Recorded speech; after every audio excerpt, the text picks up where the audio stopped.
We got a deal, you fucking animal! Oh, dude, did you fuck this bread? You fucked the shit out of this bread. You don't fuck bread, God. I had me a vision. There wasn't any television. Hey, how's it going, everybody? This is Shaun Deegan here, your host for My Future Has Been Face Fucked, episode 6. Thank you for joining us on this auspicious day. The auspicious day that was 2 days after I have witnessed the Hunger Games. So how's it going, everybody? I know it's been a little while since I've done one, and especially a little while since I've done one by myself, which I'm doing today.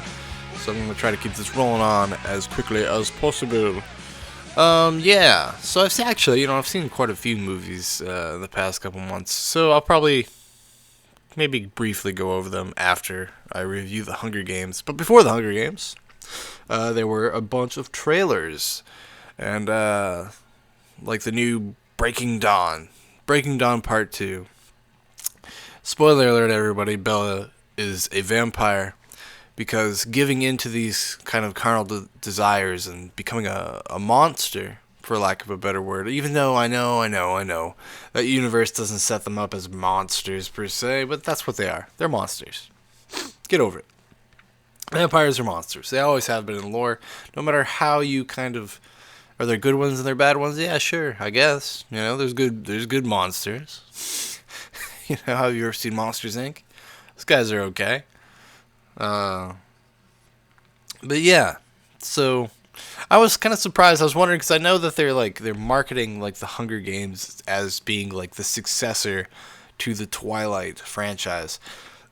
Actually, I've never read the books for... Well, I've never read the books for the Hunger Games either, but I've never read the books for Twilight. I never had the impulse or the desire to, and I only recently, so I would say maybe about 6 months ago, I actually watched the movies. The reason why I watched them was I was like, are they really that bad? I mean, because some people just go into some sort of like just lunatic fucking rage when it comes to this thing, and I was just... So more of a curiosity got the better of me. I was like, is Kristen Stewart really that bad? Or is Rob Patterson really that bad? Is the Wolf Kid really that bad? Because I can't remember his name right. Taylor Lautner. So why do I know their names too? That's another that just bothers me. It just bothers me because that thing is so popular and like I knew nothing about it, other than the fact that like I could tell that story in my fucking sleep. I've known people that have read them, and they were like, oh, you know, they're fun, kind of like just light breezy, you read through them quickly, type books or whatever, and I mean, then they would tell me a little bit of plot, because I would ask, so I'm curious, I'm curious in these things that are these, like, pop culture phenomenons and whatnot, like, it makes me curious. Doesn't it make you curious? But, like, anyway, so... They'd tell me about them, but I'd be able to like fill in the gaps of the story like myself, because it's very much like cliche-ridden type story, and if you have any interest in storytelling and the kind of the structure of stories, the traditional, because it is a very traditionally structured romance to a certain degree, then you know what's gonna happen in that story before you've seen anything, you know. Anyways, so I watched the movies and. I can't say that I'm sorry that I watched them. They're not as absolutely like fucking terrible as people would say. I mean, they're boring. Like that's really what it comes down to. And I'm not one that shies away from like, you know, romance or any type of like storyline like that. It doesn't just bother me just because I'm a dude. It doesn't mean I like that lessons, like if it's a good fucking story, it's a good fucking story regardless of like context or circumstance, you know. And if it's a good story told well, or even if it's a rote story told well, like, you know, that's something else. That can be, you know, because a lot of times we are living in this kind of recycled story land, you know, like where everything we see is based on something else that we've already seen. And I think actually we're going to get into a little bit of that with the Hunger Games. But yes, they're fucking boring. And and then what somebody's retort to me was that, like, well, you should read the books. The books are so much different. I was like, listen, I asked him, are the bear like is the bear storyline in those movies, are like the basic beats of what happens, like in the books and in the movies, the same thing? And she was like, yeah. And I was like, well, I don't want to know the fucking inner monologue for people that made these decisions, because I think that would infuriate me even more. I think that would just piss me off. That would just send me, and then I'd become one of these fucking picketers, man. I'm not, I'm not a God-fearing person. I don't really go to church or anything like that, but I would be out there with these Christian activist groups, and I'd be picketing this fucking movie if I knew what the hell was going on inside their heads. I think they would just send me into just a blind rage of fucking stupidity, and it's just, oh, man. I mean, I hate, especially things that, like, follow a teenage character without any commentary on what the teenage character is doing is always kind of a problem, because there's no, like, fucking teenagers are fucking stupid. I mean, even if you are a teenager, and I've been one, even not that long ago, okay? It was like 5 or 6 years ago. I was a fucking teenager. I was stupid. Trust me, you're stupid. The things you make, the reasons you do things, and the way you make decisions are flawed. And to follow, like, Bella, that character, this is in the movies, alright? With no commentary on the fact that she's a teenager and she's being fucking ridiculous. I mean, this girl, I can't remember which one it was, because I don't care, but Bella is, like, trying to kill herself so she can see Edward doing these dangerous things so Edward would show up and save her. It's fucking, so she's, like, endangering herself, endangering other people, like, yeah, it's just fucking ridiculous. And then playing ass grab with a fucking werewolf and a vampire. Good stuff, Bella. Good stuff. Good stuff. But here's something that was awesome that I got to see before in a trailer before here.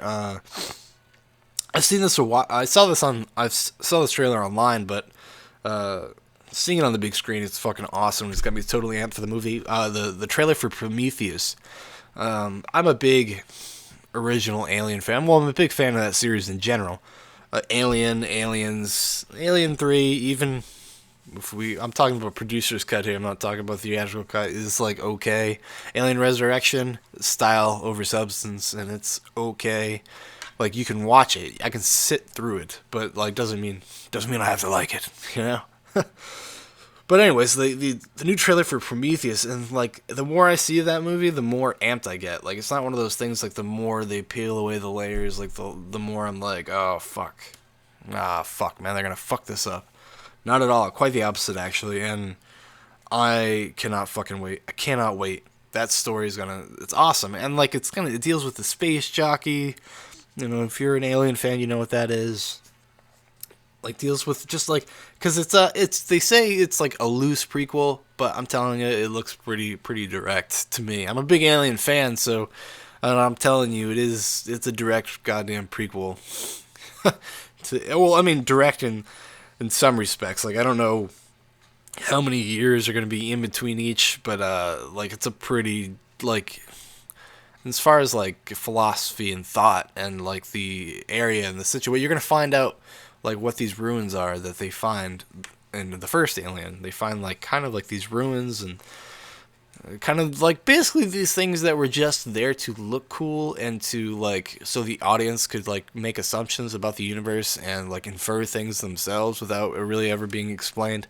And now that it's, they're doing that thing, now that it's 30 years later, let's go retrofit those things into a new storyline. And from what it seems like, I haven't seen it yet, but from what it seems like, it's gonna be pretty fucking cool. Like, it's gonna be awesome. I'm pretty excited. I have like whenever I talk about it, I get a boner. I have a huge raging heart on right now because I'm talking about Prometheus again. I mean, I wish I had some, like, because nobody I live with like has like that same affinity for that, at least especially the first Aliens. I mean, not just because of a horror movie or whatever. It's because it's like truly is like a great, like a incredibly well crafted film, and like it was back when Ridley Scott like was making awesome science fiction movies. So I'm and Ridley Scott is the director of this one. He was heavily involved in the writing and all that. So Ridley Scott's been a little spotty at best, I guess you could say, lately. So it does give me a little bit of pause, but maybe it's like one of these things, like now that he's back in like this genre, maybe reinvigorate himself, do something. It looks like he's doing something like a little different, but still very familiar. So super excited for that. Cannot effing wait. So if you want to go see it, you know, send me a message. We'll go together. We'll go together in our minds and in our hearts. The last trailer I want to bring up that I saw that left an impression is Dark Shadows. Dark Shadows, man. I don't know about that. I don't know about that, man. It's the fucking. It's like they took the Dark Shadows for you. For those of you who are not familiar, it's like the '60s, '70s like horror soap opera, and it's really cheesy and really melodramatic. And it's like it's like Barnabas and Collinwood. I think that's his name. Barnabas Collinwood. Yeah, he's like a vampire, and his whole family, they're all like witches and blah blah blah blah blah. I mean, you kind of get like very gothic setting and whatnot.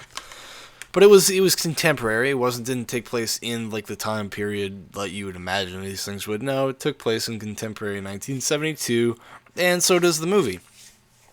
And the movie is kind of like the tone of the film is like very jokey. So remember what they did with like the Brady Bunch and the Addams Family when they made movies into those?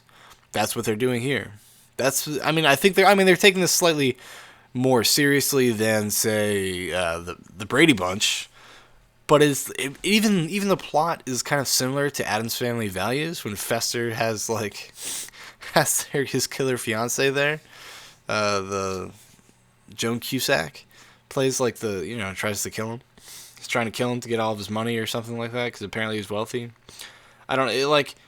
So like on that like stance, I'm like, well, like that's fine. Like, 'cause I don't mind the Addams Family movies. Like, I don't mind the Brady Bunch like kind of parody films. Like, those things don't bother me. And this one, like, it's yet to be seen, but like it just doesn't look like the jokes. Like, don't look very good in my opinion. Like the art design and the acting, I'm sure is gonna be awesome. Tim Burton. Like aesthetically, I always liked Tim Burton, but I can't say like. As far as like movies go, like what he's done, I like always like it. But he's always like something at least interesting to watch, even when his movies are train wrecks. Like Alice in Wonderland or Charlie and the Chocolate Factory is kind of that's harsh to call that one a train wreck, but it's only okay. It's okay, And it's also because you got the original one starring Gene Wilder stuck so much in your head that you're like, what? There's no like real fucking songs in here and stuff like. That's just trying to climb a mountain. That movie was trying to climb a mountain before it was even born. So there's that. But yeah, the new Dark Shadows is, I don't know. Like I'll probably go see it. I probably will. Like it might be a good time, but at the same time, I'm like, yeah, I kind of feel like I've already seen that movie, and I was a little disappointed that they didn't try to do something new. It's like, because with something like that, conceptually like Dark Shadows, like, how do you do it, like, in a movie? But I guess, like, I don't know, there's, like, this need to, like, totally, like, commentate on the quality of the original series, like, because that's what it is. If you're going to do, like, a parody or, like, turn it into more of a jokey thing, isn't that what you're doing? You're kind of, like, commenting on the quality of, like, or, like, the hokiness of it, because you're putting a big spotlight on that aspect of it. I mean, because I think, you had two choices. You could either do it that way, maybe, or you could have done it, like, just taking it seriously. But then if you take it seriously, then what do you have? You have True Blood. And that's already being done. And I can't stand that fucking show, man. And don't judge me, man. I watched 3.5 seasons of that fucking show. And it's one of the worst television series on the air. I can't believe it's still on. Like, I can't believe... Oh, my God. That's a topic for another day. That's someday when I just feel like I gotta rage about True Blood. True Blood. Blah. That's what I say to that.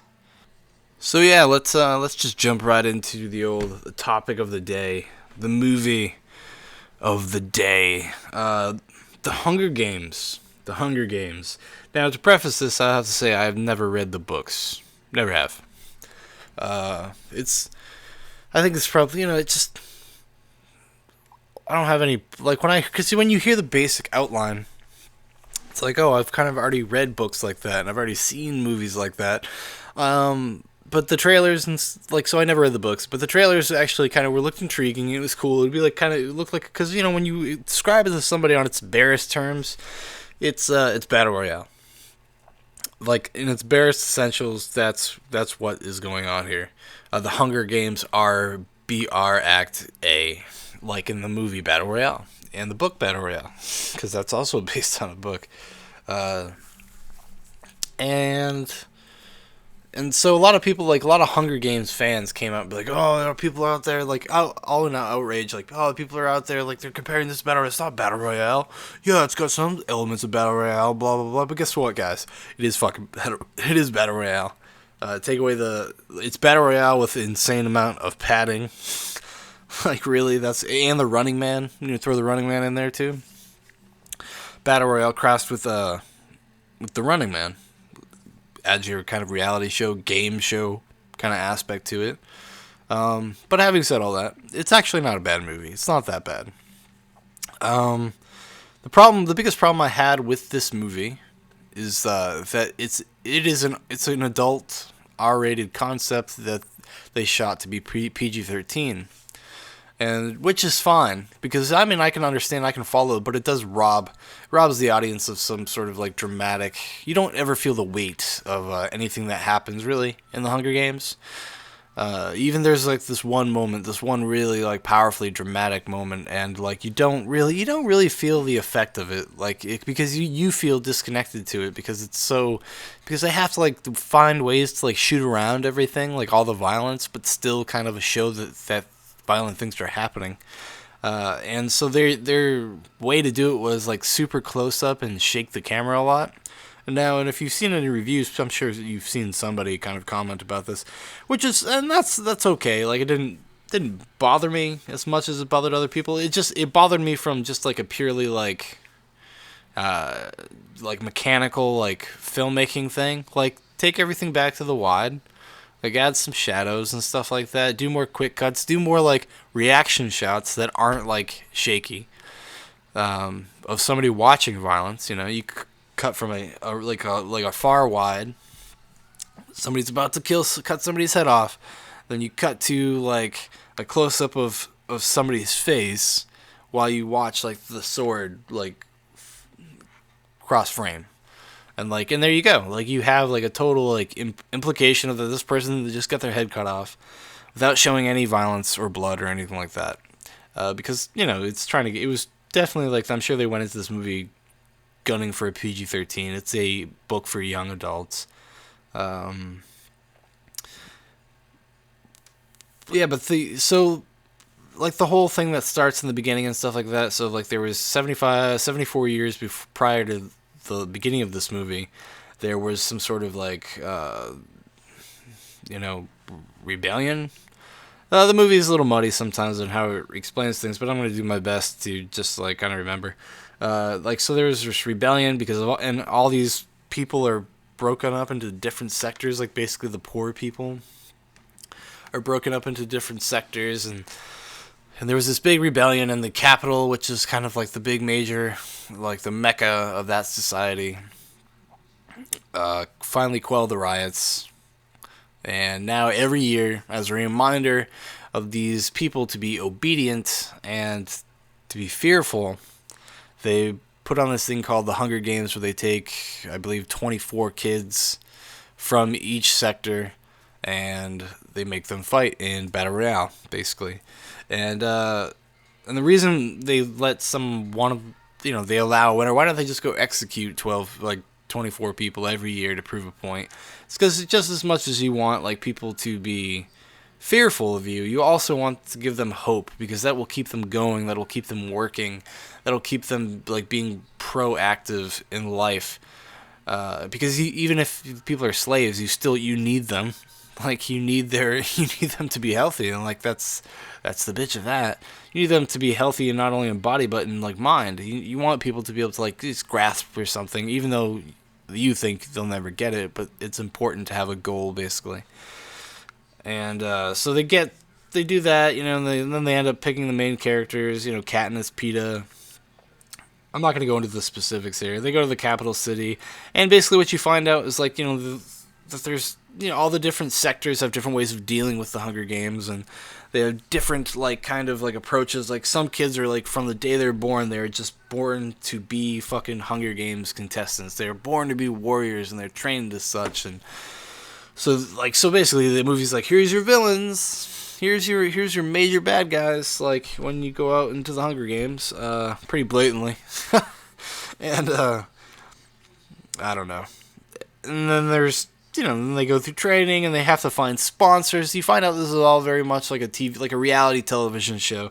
And, like, the archetypes of the interviews and the interviewers and stuff like that, they're all, like, these brain-dead fucking morons that are all about just selling a narrative to this Hunger Game, trying to put it in context for an audience so they can enjoy themselves, basically. It's like whenever if you watch football or any type of sport, and there's, like, some sort of, like, drama behind the scenes, and like Sports Center, and which is just the View for men who are embarrassed to watch the View or whatever.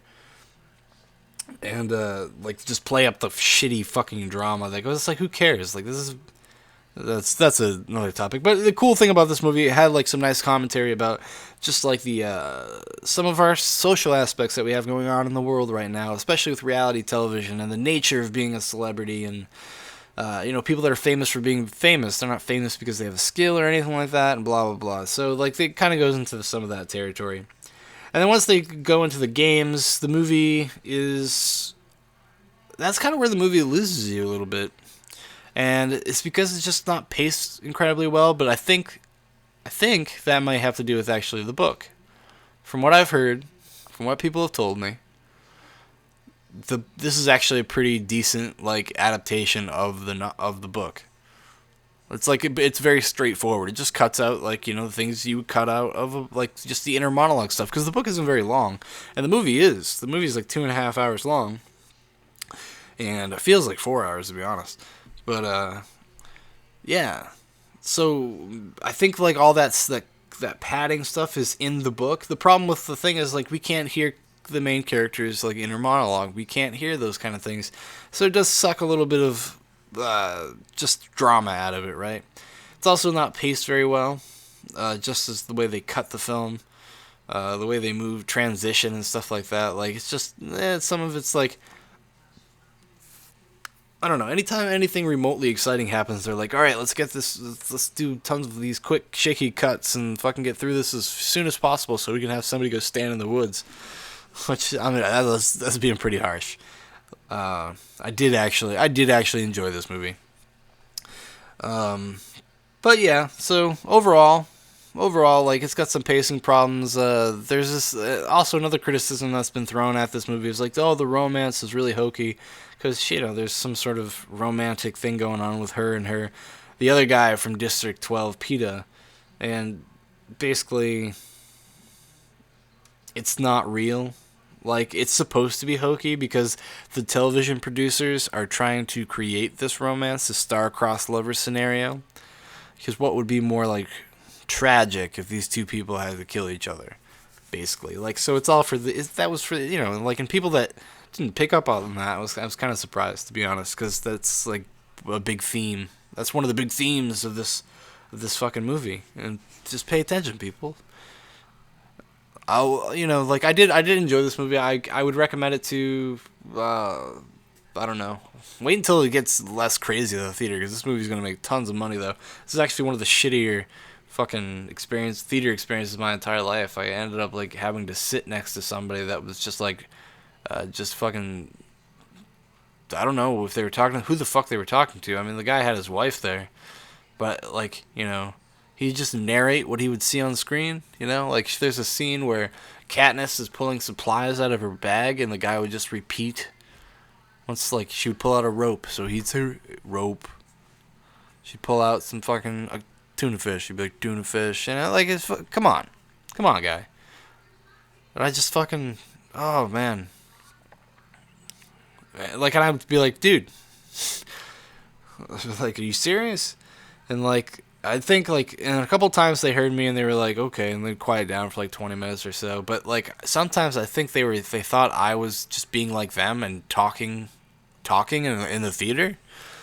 But I don't do that. Like I have very excellent theater etiquette. Like because nobody's paying the amount of money it costs to go see a movie these days. You know, to hear me fucking talk about it. That's just reality.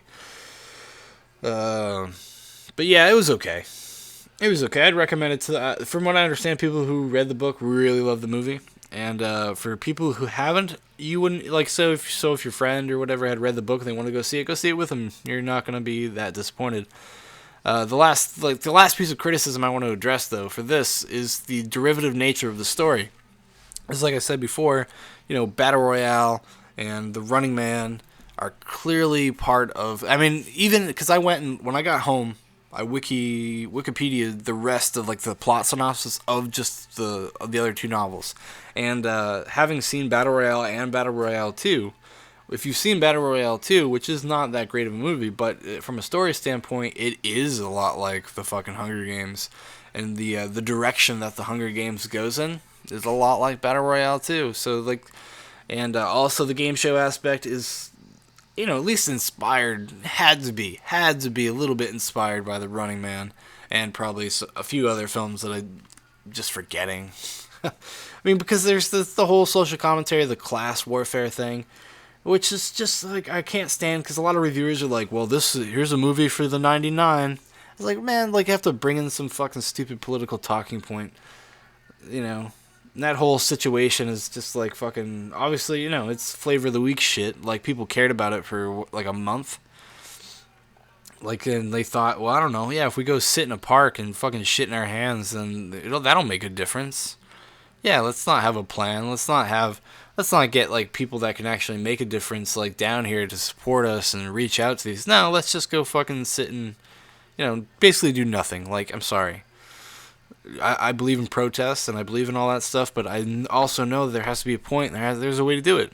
So this movie is not for the 99, okay? Because that idea, this whole classist society, like the idea of being a social class, has always existed since the fucking dawn of time.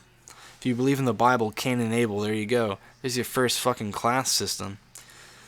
But so people that are just like, like connecting this movie to that movement is a little fucking irritating.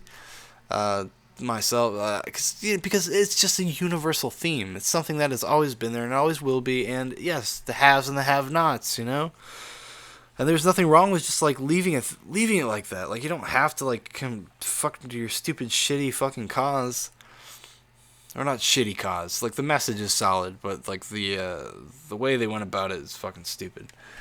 Anyways, I got a little sidetracked there. I apologize. But yeah, for people to like lob criticism at it for it being like too derivative or whatever is, well, yeah, it is derivative. But you look back far enough, so is Battle Royale, so is The Running Man. Like everything you watch is derivative of something. Some more than others. That's just the way it is. That's just reality. But yeah, I don't know. I'm sorry I got so sidetracked with that stupid 99 thing that I kind of lost my train of thought. Well, anyways, I think I'm just going to wrap it up before I keep babbling on here. The movie is pretty decent. You're not going to be totally disappointed. Actually, and the high point of the movie are the performances. Like, all the actors in this movie were great. They did a great job because they understood the fact that, like, you cast, like, really, really good actors in smaller roles to, like, fill out this world. And, it makes everything more, like, legitimate and believable, Jennifer Lawrence particularly really holds this movie together. Like, if it wasn't for her, you definitely would not enjoy it. If they had cast somebody like weak in that role, you would have noticed, and it would have made that movie pretty much unbearable. Probably maybe that's an overstatement, but pretty much you would have a hard time sitting through it. You could, because you can't care for that character if you don't like her.